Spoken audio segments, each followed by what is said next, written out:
उपमुख्यमंत्री एकनाथ शिंदे आणि भाजपच्या रवींद्र चव्हाणांमध्ये बैठक। आगामी निवडणुकीत महायुती म्हणून लढण्याबाबत चर्चा झाल्याची सूत्रांची माहिती।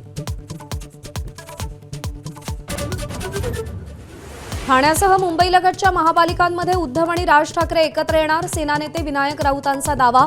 राज ठाकरेंना विरोध करणाऱ्या काँग्रेसनं स्वतःची भूमिका ठरवावी। ठाकरेंची शिवसेना आक्रमक।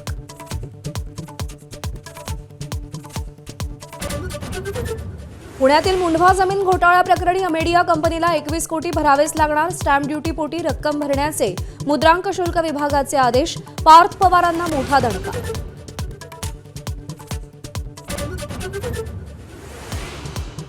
सावरकरांच्या अंदमानातल्या भव्य स्मारकाचं आज सरसंघचालक आणि अमित शहांच्या उपस्थितीत अनावरण होणार। सागरा प्राण तळमळला या गीताला 115 वर्ष पूर्ण झाल्याचं औचित्य साधलं। हैदराबाद गॅझेटच्या अंमलबजावणीनंतर मराठवाड्यामध्ये फक्त 98 मराठ्यांना कुणबी प्रमाणपत्र मिळाली। विभागीय आयुक्तांची एबीपी माझाला माहिती।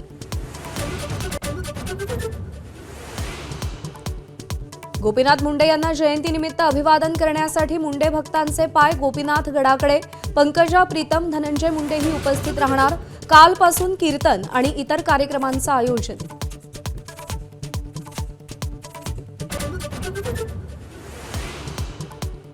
ज्येष्ठ नेते शरद पवारांचा आज वाढदिवस। 85 वर्षांनंतरही राजकारणात सक्रिय असल्याचं कौतुक। आज मुंबईमध्ये यशवंतराव चव्हाण प्रतिष्ठानला कार्यकर्त्यांच्या शुभेच्छा स्वीकारणार। अजित पवारांनी आणलेली महाराष्ट्र मध्यश्रेणी योजना गोत्यात। बड्या कंपन्यांकडून योजनेला हायकोर्टात आव्हान। सरकारमुळे 40% मद्यविक्री घटल्याचा आरोप। जय पवारांच्या कंपनीलाही मद्य परवाना मिळालाय। मुंबईतल्या 19,000 पागडी इमारतींच्या विकासासाठी स्वतंत्र नियमावली बनणार। मालक आणि भाडेकरू दोघांनाही एफएसआय मिळणार। 2800 प्रलंबित खटले जलदगती न्यायालयात चालवणार।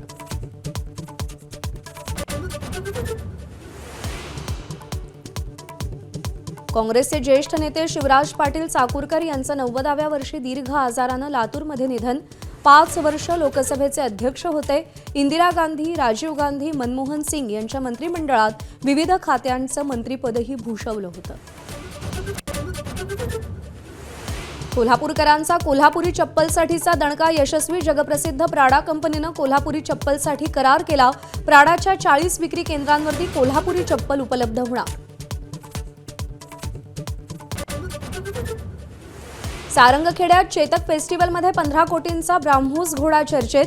गुजरातच्या देसाई स्टड फार्मवरती घोड्याची जोपासना झाली आहे। पुष्कर मेळाव्यात 36 महिन्यांच्या ब्राह्मोसला 8 कोटींची ऑफर आली होती।